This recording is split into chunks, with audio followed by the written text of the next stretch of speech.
খবর তোমাদের? দুর্গাপুজোর শপিং স্টার্ট করেছো? আমার তো আগে একটা ভিডিও দেখেইছো যেখানে কিনা আমি শপিং স্টার্ট করে দিয়েছি। হ্যাঁ, বেডশিটস দিয়ে স্টার্ট করেছি, বাট এনিওয়েজ তারপরে একটা অ্যাপেল ওয়াচ কিনলাম, যেটা নিয়ে কেউ কেউ আমাকে অনেক রকম কথাবার্তা বললে, কেউ কেউ আবার বললে কেন রোলেক্স কিনে ফেলছি না। রোলেক্স আর এটা কি এক হলো? দামগুলো অনেক, যাই হোক সে পরের কথা পরে। আজকে মানে এবছর পুজোতে এমনিতেই খুব কম জামা কাপড়ই কিনবো, তাও আগের বছর বা তার আগের বছর থেকেই স্টার্ট করে দিয়েছিলাম শুধুমাত্র পাজামা পাঞ্জাবি কেনা। এরকম টাইপের জিনিসপত্র তো সারা বছরই কিনতে থাকি, অনলাইন স্টোর বলো অফলাইন স্টোর বলো। চলে এসেছি ফ্যাব ইন্ডিয়ার বাইরে, এটা লাউডন ম্যানশনে, লাউডন স্ট্রিটে। এটা বোধহয় সব থেকে বড়ো ফ্যাব ইন্ডিয়ার দোকান। এখানে দেখবো, তারপরে বাকি ফ্যাব ইন্ডিয়াগুলোতেই ঘুরবো, যেগুলো আছে খুবই অল্প কিনবো, তাও যদি খুব পছন্দ হয় তাহলেই কিনবো, নইলে কিছুই কিনবো না। আগের বছরও এখানে এসেছিলাম, বিশাল বড় স্টোরটা, ফার্স্ট ফ্লোরে।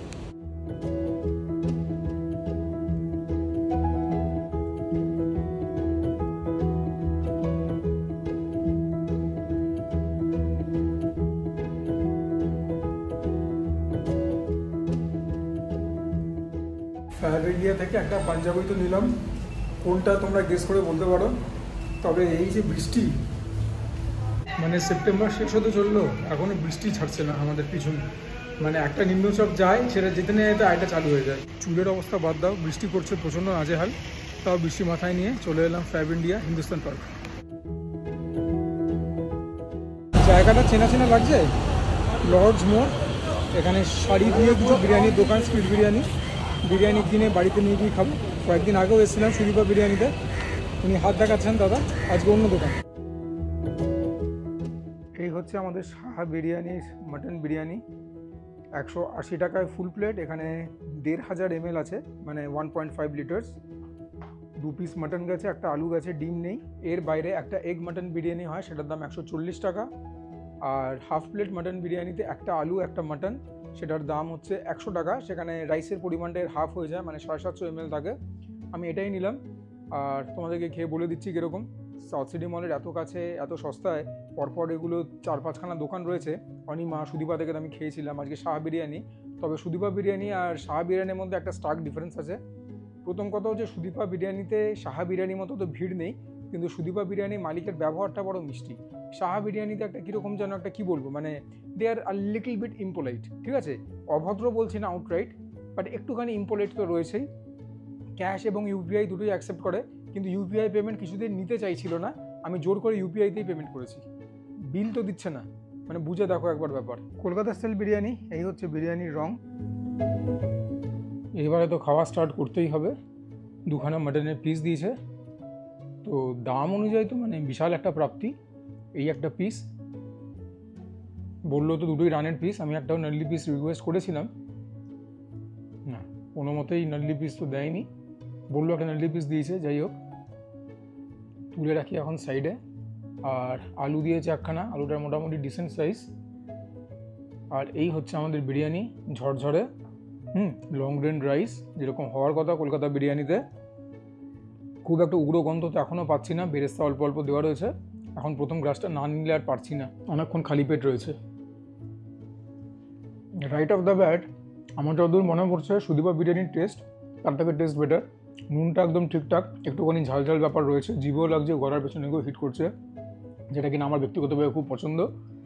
আর কলকাতা বিরিয়ানির মতোই টেস্ট, তবে একটা অন্যরকম একটা ফ্লেভার রয়েছে, যে ফ্লেভারটার জন্য এটাকে মানে মাঠে বেড়ে ছক্কা বলতে পারছি না। ছক্কা হয়েছে ডেফিনেটলি, কিন্তু মাঠের ভেতরে খুব ভালো বিরিয়ানিটা। মানে সুদীপা বিরিয়ানি থেকে যে ভিড়টা বেশি, there is a legitimate reason for that. সত্যি বিরিয়ানিটা টেস্টি আছে, and given the price point, আবারও বলছি অ্যাবসলিউট স্টিল। একবার জায়গাটা ভেবে দেখো, লর্ডস মোড়, ঢিল ছোড়া দূরত্বে সাউথ সিটি মল, আর কি চাই? অতিরিক্ত গোলাপ জল, কেওড়া জল, মিঠা অতটা কোনো প্রভাব নেই। খুব যে একটা ড্রাই বিরিয়ানি তাও নয়, রিজনেবলি ওয়েট, ঠিকঠাক গিলতে পারছি, এর থেকে বেশি আর কি দরকার। আর সামনে দাঁড়িয়েছে তখন ভিডিও করবো, অনেক লোক খাচ্ছিল, খুব ভিড় ছিল, ওর জন্য ভালো করে ভিডিও করতে পারিনি। তোমাদেরকে মোটামুটি ইনফরমেশান দিয়ে দিলাম আমি। আর হ্যাঁ, জায়গাটা তোমরা চিনে গেছো, যারা চেনোনি তারা সুদীপা বিরিয়ানির ব্লগটা একবার দেখবে। আমি হয় ডেসক্রিপশন, নয় আই বাটন, হ্যাঁ নইলে পরে এন্ড স্ক্রিনের সঙ্গে কোথাও না কোথাও সেই ভিডিওটা দিয়ে দেবো। সেই ভিডিওটা মানে সেই প্রতিষ্ঠানের ঠিক পাশেই রয়েছে। বিরিয়ানি ইজ গুড, ইনফ্যাক্ট ওই আবারও বলছি, given the price point very good. এবারে আলু আসবে মাঠে, আলুটা ভালোই নরম আছে, তো দেখা যাক টেস্ট কীরকম আলু দিয়ে তো বিরিয়ানি খেতে হবেই, নইলে আর কলকাতায় বসে কি বিরিয়ানি খাচ্ছি। আরে না, পুরো একদম আলু একদম পুরো দিল গার্ডেন করে দেওয়া। বলি না অনেক আলু এত নরম হয়, এত মিষ্টি হয়, মনে হয় আলু না পেঁপে গুলিয়ে যাচ্ছে। এটা একদম সেই ক্যাটাগরিতে রয়েছে। যখন বিরিয়ানি আলু দিয়ে খেলাম, ডেফিনেটলি ফ্লেভারটা এলিভেট হলো এখান থেকে এখানে। এখন কি বলবো মাঠে বাইরে ছক্কা? না, এখনও বলবো না। আসলে বিরিয়ানির রাইসটা তো মানে মনটা পুরোপুরি জয় করতে পারেনি, করেছে অনেকখানি, তবে পুরোপুরি না। আর হ্যাঁ, এরা কিন্তু চিকেন বিরিয়ানি মাটন বিরিয়ানি একই হাঁড়িতে বানায়, এটাও বলে রাখলাম তোমাদেরকে। তবে নাল্লি পিস দিতে বললাম, নাল্লি পিস দিল না, ঠিক আছে, না থাকলে মুখের ওপরে বলো, কিন্তু না দিয়ে নাল্লি পিস কেন বলছো দিয়েছি, সেটার জন্য তো কিছুটা পয়েন্ট কাটা যাবে। বাট বিং ডিসঅনেস্ট, কারণ ওরা তো জানবে কি দিচ্ছে বা নেয়নি। বাট হ্যাঁ, মাটনটাও কিন্তু ভালো, রেয়াজি খাসি, একদম প্রাপ্তবয়স্ক, the pinkish hue that I so desire. আবার এটার জন্য কিছুটা পয়েন্ট পাবে। ওভারঅল সাহা বিরিয়ানি কিন্তু মনও ভরালো, পেটও ভরালো। কারণ বিরিয়ানি তো শুধু পেট ভরাবার জন্য লোক খায় না। যদিও আমি খালি পেটে খাচ্ছি, আমি জানি না ওর জন্য এত ভালো লাগছে কিনা। সত্যিই ভালো কোয়ালিটির মাংসটার মধ্যে জব্বর স্বাদ। যখন বিরিয়ানি দিয়ে খেলাম এখনও ফ্লেভারটা এলিভেট হলো। নরম আছে মাংসটা, আর যেরকম তোমরা দেখতে পাচ্ছ মাংসটা সত্যিই নরম আছে, খুব একটা বেশি এফার্ট লাগছে না, ছেড়ে চলে আসছে হাড় থেকে। So that's a very promising sign. এই বিরিয়ানিকে 9-এর কমে দেওয়া যাবে না। যদি এটা নাল্লি পিস দিত আরও কিছুটা পয়েন্ট দিত। এবার একটা বাইট হবে, আলু যাবে, সঙ্গে মাংস যাবে, এবারে রাইস দিয়ে একটা জম্পেশ বাইট হবে, সুজয় ক্রনিকল স্টাইল।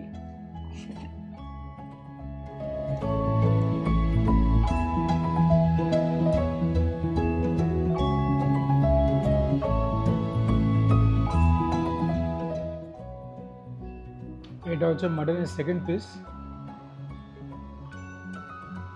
কোয়ালিটি ভালো, ঠিক আছে, রেওয়াজি কাশি দিয়েছে।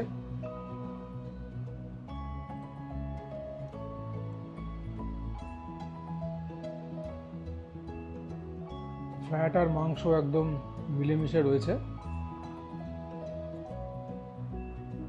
Very soft, very moist. আর দেখাবার কিছু নেই, এটা খেয়ে উপরে চলো।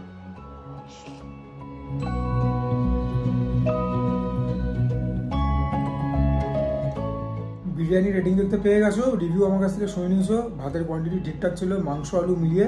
আমার আজকে পেটে খুব খিদে ছিল, আমার পেট ভরিয়ে দিয়েছে। আমি এমন বলছি না গলা অবধি খেয়েছি, বাট ঠিক আছে, দামটা যদি বিচার করো খুব ভালো। ডেফিনেটলি সাহা বিরিয়ানিকে ট্রাই আউট করবে। আমি কিন্তু সুদীপা বিরিয়ানি খেয়ে এত প্রশংসা করিনি। অবশ্য সুদীপার দিনকে I was doing a different kind of video. সেদিনকে আমি করেছিলাম স্ট্রিট বিরিয়ানি ভার্সেস বোধহয় লাক্সারি বিরিয়ানি বা এরকম কিছু প্রিমিয়াম বিরিয়ানি, বোধহয় আরসালানের সঙ্গে কম্পেয়ার করেছিলাম। তো হতে পারে তার তুলনায় সুদীপা মার খেয়েছে, জানি না। আজকে তো এটা খেলাম, ঠিকঠাক লাগলো ভাই। আজকে আমার এক্সপিরিয়েন্সের উপরই আমি রেটিংটা দিয়েছি। ভাত ঠিকঠাক, মাংস ঠিকঠাক, পিসগুলো একটু ভালো হলে পারতো, আলুটা তো খুবই ভালো। কিন্তু এখন কিন্তু আউটরো শুট করার সময় আসেনি। ফ্যাব ইন্ডিয়া দিয়ে কি কিনলাম তোমরা দেখে নাও। এই দেখো বন্ধুরা, এই পাঞ্জাবিটা কিনেছি। লেন্সের ওপর থেকে তো একদমই সবসময় পুরোপুরি বোঝা যায় না, আর খুলে আর কি দেখাবো, পুরো গাটা এরকমই রয়েছে। দামটা দেখে নাও তোমরা। আর এটা একটা আলিগড়ি পাজামা, এটা অফ হোয়াইট কালারের। সামনে থেকে যখন দেখছিলাম ওদের স্পটলাইটের আন্ডারে, মানে স্টোরে, শোরুমে, তখন মিষ্টি দইয়ের রঙের মতো লাগছিল। পকেট দেওয়া, গুড। আলিগড়ি পাজামাটার দাম 999 টাকা। এনিওয়েজ, আশা করি ভিডিও তোমাদের ভালো লাগলো। যদি ভালো লাগে ভিডিওটাকে লাইক করবে, চ্যানেলটাকে সাবস্ক্রাইব করবে। তোমাদের সাপোর্ট ছাড়া কোনোদিন কোনো ক্রিয়েটারে কিছু হতে পারে না। দুর্গাপুজোর আগে 5000 তো আর হলো না, এখনও 4600ই হলো না, তো 5000 দূর আসতো। যে ছোট্ট মতো টার্গেট দিয়েছিলাম সেটাও ফুলফিল করতে পারলাম না, দোষটা আমারই। ডু কমেন্ট ডাউন বিলো, তোমাদের কমেন্ট থেকে যাবতীয় মোটিভেশন এবং inspiration pi. Do share my content with friends and family, যদি মানে ঠিকঠাক কন্টেন্ট বানাই। And for now this is Meesho signing off. তোমার প্রত্যেকে ভালো থেকো, সুস্থ থেকো, জমিয়ে খাওয়া দাওয়া করো, তার সঙ্গে ওয়ার্কআউট করো, দ্যাট ইজ ইম্পারেটিভ। এবং তিলোত্তমাকে ভুললে কিন্তু চলবে না। লড়াইটা কিন্তু শুধুমাত্র রেপিস্টদের এগেনস্টে না, বা একটা মার্ডারের এগেনস্টে নয়। লড়াইটা হচ্ছে কারাপশনের বিরুদ্ধে, লড়াইটা হচ্ছে ইনজাস্টিসের বিরুদ্ধে, লড়াইটা হচ্ছে নোংরামোর বিরুদ্ধে, লড়াইটা হচ্ছে কি করে দমিয়ে রাখতে হয় মানুষকে, সাধারণ মানুষকে, তার বিরুদ্ধে। এগুলোর বিরুদ্ধে কিন্তু আমাদের মাথা চাড়া দিয়ে দাঁড়াতে হবে, নইলে পরে কিন্তু কারাপশন থামবে না।